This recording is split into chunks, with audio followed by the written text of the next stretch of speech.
We had an email come in actually along these lines from Nick from Tennessee, who essentially says, highlight some players that made themselves the most money for this upcoming free agency. So you have an article on PFF.com that does exactly that. It is entitled Pending 2024 NFL Free Agents. You can tell the CEO, the SEOs at work here, who have raised their stock the most this season. So, all right, who's on your list of players that have had these contract years and made bank? Yeah, I'll start with one. I shared this anecdote on a Ravens podcast yesterday, but I thought it was kind of funny. I think the number one answer is Justin Madubuike with the Baltimore Ravens, their interior defender. It's funny. I tweeted this like a month ago, and I had an agent, and always the caveat, not his agent, because that wouldn't be that surprising, but a different agent was like, yeah, I think you're right. I think this guy has raised his stock more than anyone, and the timing is also phenomenal because we saw the explosion in this market, not only with extensions, but also, with your Draymond Joneses, your Zach Allens of the world, getting these really, really strong free agent deals. Madubuike is a better player than both of those guys. I could argue maybe in both facets as a pass rusher and a run defender, at least this year, no question. Overall, I think he's just had more of a consistent down-to-down player, high effort, high motor, pursuit plays type of stuff. I think he's just kind of taken that step. More refinement in his game, just more counters to different things. And obviously Mike McDonald is getting career years out of half of the defense at this point. So Madubuike is one I wanted to highlight. I can just run through it. You can maybe kind of throw some questions at me or highlight some guys. So Josh Dobbs, obvious, he's now going to be cemented as a number 2. Really was a number 3 for most of his career. Our guy, Kevin Dotson with the Rams, we've always liked him, always been a good pass protector, but, his overall grade is, I think, second in the NFL among guards now. Lloyd Cushenberry in Denver, the center, again, always been a good player, but I think more consistent. Austin Jackson in Miami, awesome fourth-year breakout for a former first-rounder. Jonathan Grenard with the Houston Texans. Andrew Van Ginkel in Miami. Blake Cashman with the Houston Texans, the linebacker. Jalen Johnson with the Bears, always been a good player, but playing at an elite level. Geno Stone, the safety with the Ravens. And last but not least, Xavier McKinney with the New York Giants. So I just want to zoom out a second. This is your kind of world. We had somebody question this a while ago. How real is the contract year phenomenon in the NFL? Like that's one of those things that's been talked about for years, and always in like abstract terms of just anecdotally, hey, this guy had a great season, it's a contract year. How real is that as an actual thing, and how powerful is it? So it's a great question. And the biggest thing, the template answer I could give is that not all contract years are created equal. And I mean like good contract years, right? Like there are some players where people kind of think, yeah, this guy just turned on the effort and the motor a bit more, and that's why there was more production. There are others where they say he was young coming in. I think the game just kind of slowed down for him a little bit, or maybe he was deployed more favorably. And so that, the effort was always there. The attention to detail, all those things was always there. It just not everything clicked, and then it finally clicked. So there are two buckets. And I think that's a big one for me with Madubuike. Not that I think Zach Allen and Draymond Jones are hard workers too, but I think like that was never in question with him. So right. He's going to have by a landslide his most pressures, his most sacks, his highest pass rush win rate. Like everything for him is going to be a career high. But the baseline was also pretty high to begin with. Like he's a high 60s, low 70s graded guy the first 3 years. He just might be like a low 80s this year, with all those stats to back it. And I don't think it's because, he turned on the Jets. I don't want to like throw a player under the bus. It's also my opinion. I haven't heard anything, but like, I don't know. I think there are some guys you can look back historically and just be like, you see some loafage, on tape, and then he's always had the athletic ability and the talent. And then that last year before the contract, all of a sudden he has a phenomenal year. So yeah, there's a ton of research that goes into that. I'm sure teams kind of try to find out as much as they can in that regard of where it's coming from, or form their own opinion based on tape and things like that. But yeah, it's a great question. And I'll tell you, like, it's something that, now that I'm kind of in this space and you have that chatter, like I'll get asked, like, why do you think this guy's grades are so much higher in that contract year than years past? And I'll kind of go in the film and try to get a good answer at, one man's opinion, but try to say, hey, I think it's this or I think it's that. Yeah, there's definitely a degree to which for the first contract guys, the contract year meshes with just a development arc for players in the NFL anyway. So many of these what are going to get termed contract year breakouts are just the guy just hit that point in the NFL where he's good now. Like it was more of a grind for the first few years, and now he's in his zone, he's in his prime, he's hitting the level that you're paying for anyway, so it makes sense for him to have a contract year now. I think you're right. It's a good point to distinguish those guys from the guys that are already on a second or a third contract and they have a breakout, contract year. That's not even necessarily more of a red flag, but more of that's actually a contract year as opposed to the contract year just lining up with his growth as a player. Very good point. And so the other thing also, just keep shouting out our guy Timo, but all he does is do phenomenal work. Like I've shared the article of his where it talks about kind of the trajectory for each position, right? Like the how long it takes to adjust to the NFL game. Off the top of my head, I think it's like tackles, linebackers, can take a while. Other positions, running back, you can hit the ground running and be really good right out of the gate. So that's part of it too. Like off-ball linebacker is one of the slower ones. Tight end is one of the slower ones. I guess there's one example, like Tremaine Edmonds last year, at least what I saw on tape, was we already had a ton of positives. He was top 5 in the NFL in defensive stops. He was his first 3 years or 4 years, but there were so many negative snaps. Right. And last year, I don't think he added more positives. I think he just had way fewer negatives. And I didn't see the negatives as he wasn't giving max effort. I was like, I think he just was like, didn't really know what he was trying to accomplish on a handful of snaps here and there. And his 5th year, I think he kind of just, the game slowed down. He also was a 20-year-old rookie. So the veteran one is interesting. The example that came to mind when you said that, because it can be both directions. But for me, like, people might say, oh, Jadeveon Clowney signs all these 1-year, $10 million deals. He finally has to sign a 1-year, $3 million in Baltimore, and now he's having maybe the best season of his career. I could get why people would say, is he trying to cash in again? To me, he complained a bunch in Cleveland about how he was being deployed, and maybe it wasn't entirely his fault, but they fired Joe Woods. They bring in a new defensive coordinator in Jim Schwartz, and everyone on the defense is having a career year in Cleveland. And also, like I said, everyone with Mike McDonald is having an awesome year too.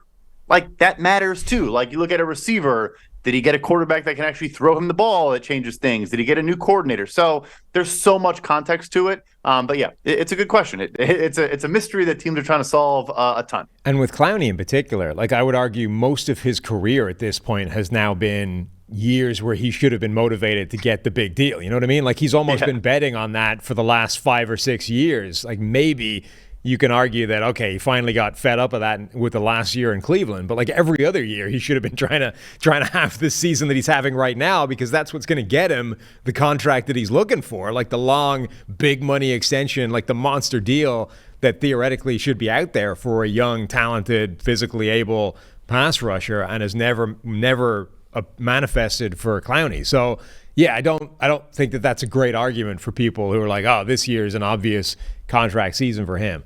One of the names that I thought was really interesting from your list is Geno Stone from the Ravens as well. I like Stone, and he's one of these guys who, again, it's meshing contract year with that developmental arc, right? And he's gotten better every year of his career. Basically didn't play, then played a little bit with a grade in the 60s, then played more with a grade in the 70s, and now he's having this career year with a grade in the 80s. Having said that, and I think he's playing well, but he's also having one of these years that reminds me a lot of the year where Jarius Byrd led the NFL in interceptions, where he made the plays, but there was also just a freakish volume of passes that happened to be thrown right at him. And it's like, yeah, okay, credit him for catching the ball and making the interception, but that's not going to happen every year. Like, Geno Stone this year had 6 interceptions, and a ton of these passes just seem to have been floated in his general area of the defense anyway. So I'm fascinated now by this guy who is definitely having a career year, and it is, descriptive and correct to credit him for the plays he's making and say, this is good defense. Congratulations. He's earning, a contract. But it also it's one of those things that seems wildly non-predictive to me. Like, you look at his season this year, if I was a guy writing the check for his contract next year, right? Like, he's a great player. He's coming off a great year. We give him the big money. I would be terrified that just evaporates in an instant. I'm super glad you brought this one up. I did actually kind of allude to it in the article itself a little bit, but kind of a teaser, I guess, for free agent content. A focus of mine this offseason to improve everything we do with free agency, but of course, projections, whatever, is more and more focused on archetypes and sub positions and subcategories within a position. And the ball hawking deep third free safety that doesn't really defend the run and come down and make plays in the box, that can't really take on slot receivers and man or just number 3 receivers and play some snaps like that, those guys don't get paid. You look historically, like even Anthony Harris gets tagged but then gets nothing in free agency, like a Xavier Woods, a Trey Boston. We've seen guys, they grade super high, they have ball production, and they don't get paid at safety in particular. That is one of the more obvious and easy ones I've discovered over the last couple of years of doing this. And now in back testing a lot of what I'm working on right now, getting ready for this offseason, is like the safeties that get paid a ton are guys that can come down and make plays in the box, that can, the Kyle Hamiltons, the Derwin Jameses, the Minkah Fitzpatrick. Obviously, those are premier, elite players, but the lesser, of those guys is going to make more than, a good ball hawking deep third guy. But it's like, teams are going to say, but like we could just throw a guy back there who could probably do what he did for very, very cheap. We're not going to spend gangbusters on it. So great point. And of that list of 11, if I had to say which guy would you be surprised if he still doesn't have that strong of a market, it would be Geno Stone. Yeah. One of the names, though, I think that's really interesting is Blake Cashman, who, what was he, a 5th-round pick back in 2019? A little bit undersized, probably not as much as I think people think he is, because he's sort of stumpier rather than like just tiny. He's like he's listed at 6'1", 237, but he had crazy short arms. We looked up his numbers on the Monday show, I think. But he started off the season with this crazy run of incredible grading, and it's maintained. It hasn't disappeared. It's not gone away in this defense. So Blake Cashman is legitimately having this incredible career year, already has a career high for playing time, right? He's already got like 100 more snaps than he's ever had in a single season before. So he's finally getting a chance to just be on the field first and foremost. But he's grading well in every single aspect that we measure: run defense, tackling, pass rush coverage, all in the green or blue. Defensive grade overall, all that rolled together, and penalties and discipline, it's 89.8. So right up there with the elite linebackers in the NFL. He's this fascinating guy of someone who just got given an opportunity and is playing incredibly well. He played well in college. He doesn't necessarily fit the overall prototype, but then in this trend of there's always confounding factors, right? You have a great defensive scheme coming over, right? A new head coach, and the head coach, DeMeco Ryans, is bringing over this system that has been dominant in San Francisco as well. So to what extent, again, if you're the buyer team, if you're out there with the checkbook, how much are you looking at this and saying, okay, this is Blake Cashman finally getting an opportunity and playing well, versus to what extent is he a product of this defensive system that he's in now that's making everybody look good suddenly? Yeah, it's a great point. And also just even the system's a huge part of it, but also like defensive lines he's been playing behind in Houston have been arguably the worst defensive lines in the NFL until this season, where you bring in a Will Anderson. Jonathan Grenard is in the article, their other edge rusher opposite of Will Anderson, and you're having great play from Malik Collins has been there, but having a good season. Sheldon Rankins, a new addition as well. So yeah, it's that position is obviously dependent a ton on the guys playing in front of them. I think for linebacker, a cool thing that I've noticed so far is you got to have one, whether it's coverage, pass rush, or run defense, like one thing that you're very, very good at. If you're just like above average or good at all of them, I think, again, those guys can fall through the cracks and not get very strong deals. He's always been really good coming forward. And even when he hasn't played a lot, has a lot of production coming forward as an occasional blitzer. And now he's just with way more reps, like you said. He's almost played more snaps this season than all seasons combined prior, but also been good as a coverage player and as a run defender. Yeah, he'll be a fascinating one. It'll be very, very interesting. It's also interesting. I mean, Caserio traded for him before, DeMeco got there. It's not like he traded for him for DeMeco Ryans. He traded for him for Lovie Smith, who runs a different defense almost entirely. Obviously, all defenses are kind of, they cross over. But anyway, so yeah, like he's had a great year. It's been cool to see. And yeah, it's, I guess, a good example. Again, I don't think they're very similar players at all. But like, yeah, Aziz Al-Shaair didn't have a super strong market, this past offseason. He did play a bunch because Dre Greenlaw went down. He was productive in San Fran. I actually think he's been pretty good as a Titan. I think he's an awesome guy coming forward as well. Good run defender, can blitz the passer a little bit. Not a great coverage player. That position's been tough. Safety and linebacker in free agency has been very, very tough. My projections have been the worst on those.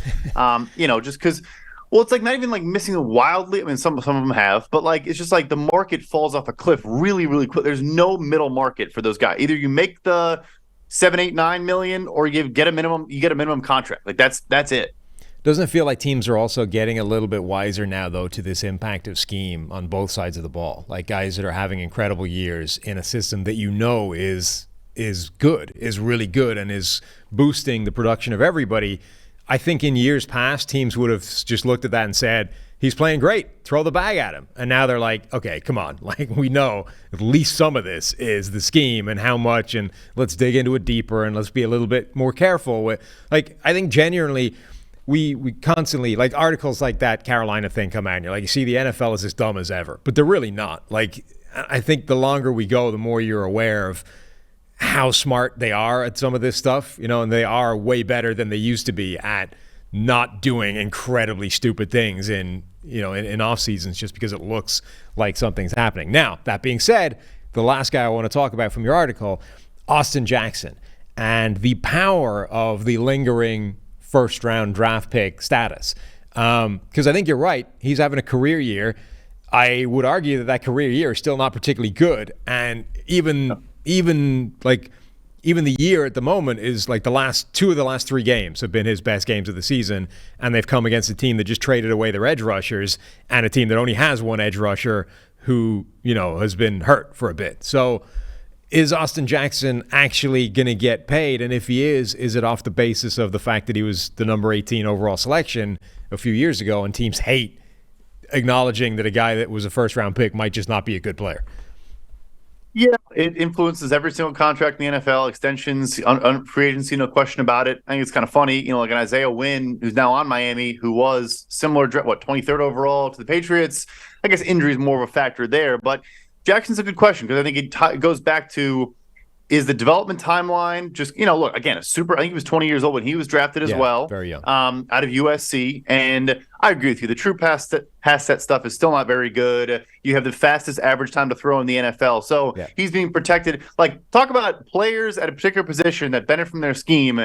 If you're a 49ers offensive lineman, you're getting like an 80 grade. It's like, because it's just so helpful and beneficial to what you're trying to accomplish. So I think there will be teams, like you said, teams are way, way smarter about this. He'll still get a solid deal. But even 5 years ago, like he may have signed like a crazy big contract. Yeah. It all would have been like, what is going on? He'll get a solid deal, and maybe it still might be a little bit more than we think he's worth. But teams are sharper now. But at the same time, though, like you could also say, well, like 20, he's gonna be 24 in August, next August. Like he's still, so.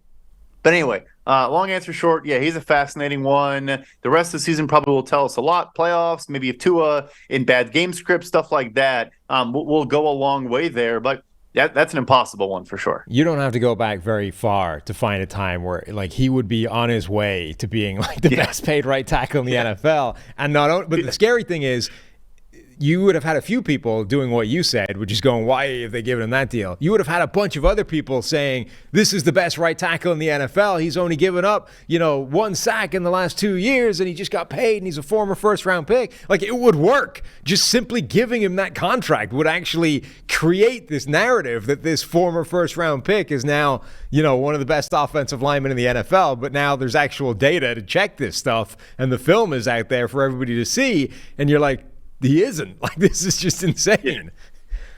Yeah, he'd like an anecdote from the PFF book. Like, he'd make a Pro Bowl, and you had Neil calling the voter, being like, "Who the hell voted for this guy for the Pro Bowl?" Like, that's where we're at this point. Why is the former first-round pick stuff still so powerful?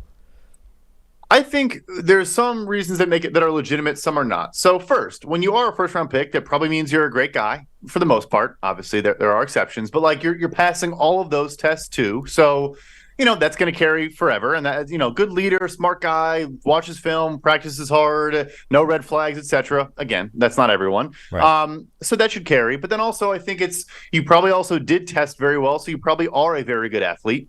So the kind of the buy-in of being like the film's not clean. Maybe you could tell yourself. Obviously, it doesn't apply to Austin Jackson in Miami, but this team didn't use him properly, or this team stunk, or was dysfunctional, or whatever. But if we get our hands on them in a good building, we can turn that around. And there probably are success stories of that nature. But yeah, it's also just, I think, like you said, still there's optics about it. Fans, we signed a former first round pick. Like, remember what was it, last year or 2 years ago when the Atlanta Falcons had like their entire offense was former first round picks, and it was like, Right. yeah, like Quan Treadwell is really gonna break out in Atlanta, along with all the other former first round picks they signed that are probably no longer in the league. Like, there's just a lot of positivity and upswell to it, but also, yeah, teams are still probably convincing themselves. We loved him in the pre-draft process. We liked meeting him. He was a good guy. And this team just didn't know how to use him, but we do. And they're probably, correct in that assessment, I don't know, 20% of the time.